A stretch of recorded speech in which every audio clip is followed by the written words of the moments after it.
तो दोस्तों, ये जो प्रश्न है कि तुलसीदास की भाषा की विशेषताएं बताइए, बहुत ही महत्वपूर्ण है आने वाले एग्जाम के लिए।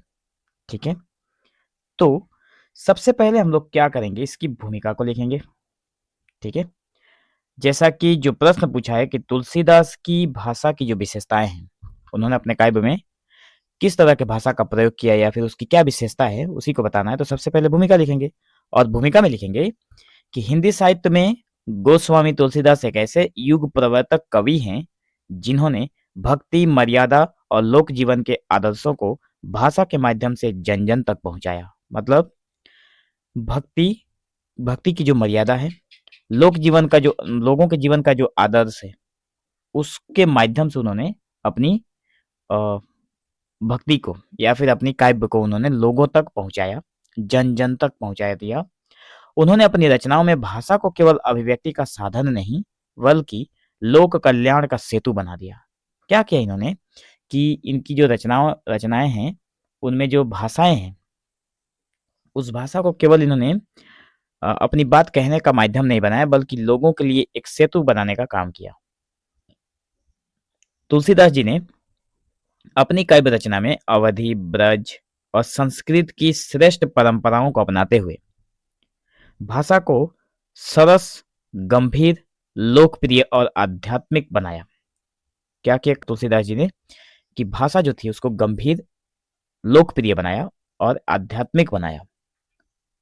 उनकी भाषा में जो भाव है, भक्ति है, व्याकरण और संगीतात्मकता का अद्भुत समन्वय दिखाई पड़ता है।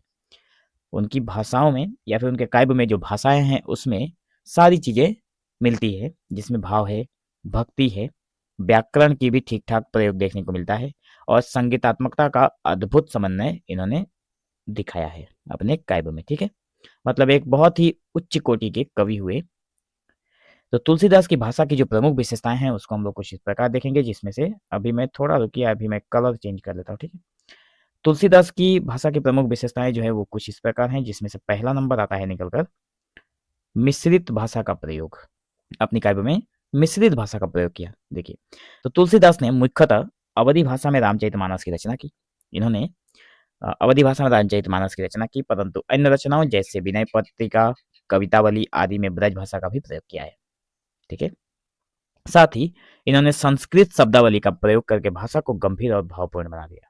मतलब संस्कृत की जो भाषाएं हैं, जो शब्दार्थ हैं या फिर शब्द जो हैं, उनको प्रयोग करके इन्होंने क्या किया, भाषा को बहुत ही गंभीर और भावपूर्ण बना दिया। मतलब उसमें फीलिंग लाने का काम किया, संगीत का जो संस्कृत का जो शब्द है वो। ठीक है, दूसरा है सरलता और सुबोधता। मतलब उनकी भाषा अत्यंत सरल और प्रवाहपूर्ण और बोधगम्य है।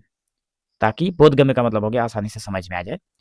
कठिन और क्लिष्ट शब्दों से परहेज करते हुए भी उन्होंने गंभीर विषयों को प्रभावी रूप में प्रस्तुत किया। मतलब उन्होंने कठिन शब्दों को अपनाया नहीं, फिर भी बहुत ही सरल और सहज तरीके से उन्होंने भाषा का प्रयोग किया था और उसमें भी गंभीरता बनाए रखा। तीसरा है भाव प्रधान भाषा। तुलसीदास की भाषा में भक्ति, करुणा, प्रेम, नीति, वीरता और माधुर्य जैसे भाव अत्यंत सहजता और प्रभावशीलता से व्यक्त होते हैं। मतलब तुलसी की भाषा में क्या होते हैं, ये सभी के सभी जो प्रेम है, भक्ति है, नीति है, वीरता है, करुणा है, ये सारी चीजें बहुत ही सहज ढंग से देखने को मिलता है उनकी रचनाओं में। लोक प्रचलित इन्होंने भाषा का उपयोग किया। देखिए, तुलसीदास ने भाषा को लोक से जोड़ा, मतलब लोगों से जोड़ा। उनकी भाषा में लोक प्रचलित कहावतें आई, जो लोग अपनी जगह जगह पे जो कहावतें कहते थे, उन्होंने उसी कहावत को अपने काव्य में जगह दिया।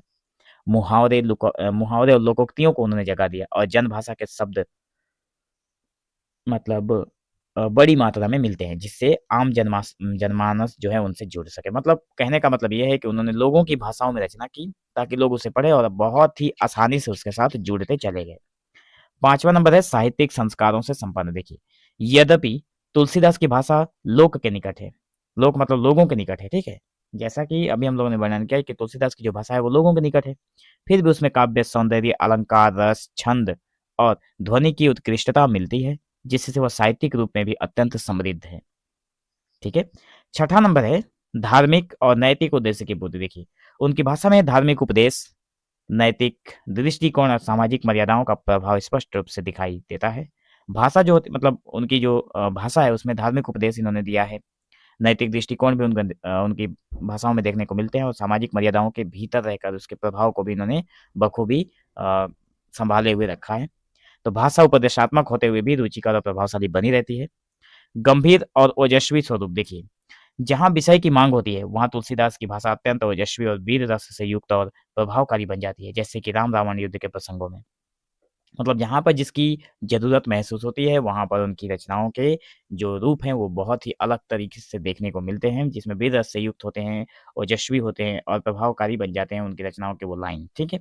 जैसे राम रावण का युद्ध जब हुआ था, उसके प्रसंग में उन्होंने ऐसे ही लिखा है, ठीक है?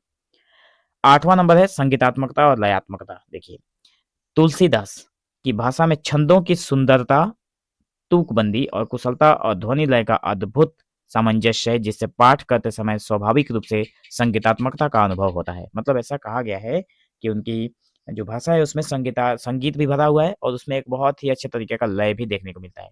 जो ध्वनि, सुर, ताल, लय जो है वो सारी चीज़ें उसमें अद्भुत तरीके से पिरो कर बनाई गई है, जिससे पढ़ने में पाठ करते समय कोई भी स्वाभाविक से रूप से ही संगीतात्मकता का अनुभव करता है। मतलब संगीत में ऑटोमेटिक बदल जाता है उनकी लेखनी को पढ़ने के बाद। 9 नंबर है संस्कृत निष्ठता और तत्सम शब्दों की भरमार है। देखिए, तुलसीदास ने कई स्थानों पर संस्कृत के तत्सम शब्दों का प्रयोग करके भाषा को गंभीर और शास्त्रीय गरिमा प्रदान की है, विशेषकर दार्शनिक और धार्मिक प्रसंगों में। दार्शनिक और धार्मिक प्रसंगों में तुलसीदास ने क्या किया है, संस्कृत के तत्सम शब्दों का प्रयोग किया है। तुकबंदी भी यहाँ पे रखा है, मैंने ऊपर पढ़ा था, यहाँ पे तुकबंदी भी रखा है कि लास्ट शब्द से मिलता-जुलता शब्द लगाकर इन्होंने अपने काव्य को या फिर काव्य को ही अच्छे ढंग से सजाया है। 10 नंबर है प्रभावशाली और जनमन की ग्राह्यता। तो देखिए, उनकी भाषा की सबसे बड़ी विशेषता यह है कि वो हृदय से निकलती है, कोई बनावटी नहीं है, बिल्कुल अपने हृदय से निकलती है उनके और सीधे हृदय को छूती है। मतलब उनके हृदय से निकलती है और जो व्यक्ति उनके काव्य को पढ़ रहा होता है, उसके हृदय को छू जाती है। उनकी रचनाएँ सदियों से लोक की वाणी बनी हुई है। तुलसीदास की जो रचनाएँ हैं वो सदियों से अ, इनकी रचनाओं की मतलब इनके लोगों की वाणी बनी हुई है, जो उनकी भाषा की अप्रतिम प्रभावशीलता को प्रमाणित करती है। तो निष्कर्ष के तौर पर हम लोग यही बोलेंगे कि इस प्रकार तुलसीदास की भाषा लोक और शास्त्र का सेतु, सरलता और सौंदर्य का संगम तथा भक्ति और नीति का साधन बनकर सामने आती है। उनकी भाषा में न केवल भावों की तीव्रता और गहराई है, बल्कि इतनी सारगर्भित, मधुर और प्रभावशाली है कि आज भी करोड़ों लोगों की श्रद्धा और आत्मा में समाई हुई है। तुलसीदास जी ने भाषा को भक्ति भाव की वाहिनी बनाकर अमरता प्रदान की है। तो दोस्तों मिलेंगे हम लोग एक नए वीडियो में। मैं आशा करता हूँ आप लोगों को ये वीडियो पसंद आया होगा। अगर वीडियो अच्छा लगा हो तो मेरे इस चैनल के साथ जरूर बने रहें, ताकि आने वाले हर वीडियो की लेटेस्ट अपडेट आप लोगों तक जरूर पहुंचे। और हाँ, अगर आप लोग चैनल के साथ बने रहते हैं तो तैयारी बहुत ही धूमधाम कराई जाएगी। आप लोग सभी सब्जेक्ट्स, आप लोगों के केमिस्ट्री प्रोग्राम के जितने भी कोड हैं सभी का आप लोग यहाँ पे वीडियो आप लोगों को मिलेगा। चैनल के प्ले को फॉलो करते रहिए, बहुत सारी वीडियो आप लोगों के लिए अपलोड किए गए हैं। और ऐसा नहीं है कि 1 साल पहले अपलोड किया हुआ क्वेश्चन आप लोगों के लिए लेस इम्पोर्टेंट हो जाता है, वो भी बहुत इम्पोर्टेंट है, क्योंकि वो क्वेश्चन रिपीट भी होते हैं, ठीक है? तो रिपीटेड क्वेश्चन या फिर जो भी आप लोगों को क्वेश्चन अपलोड कराया जा रहा है वो बहुत ही इम्पोर्टेंट है। आप लोग ध्यानपूर्वक वीडियो को ज़रूर देखिए।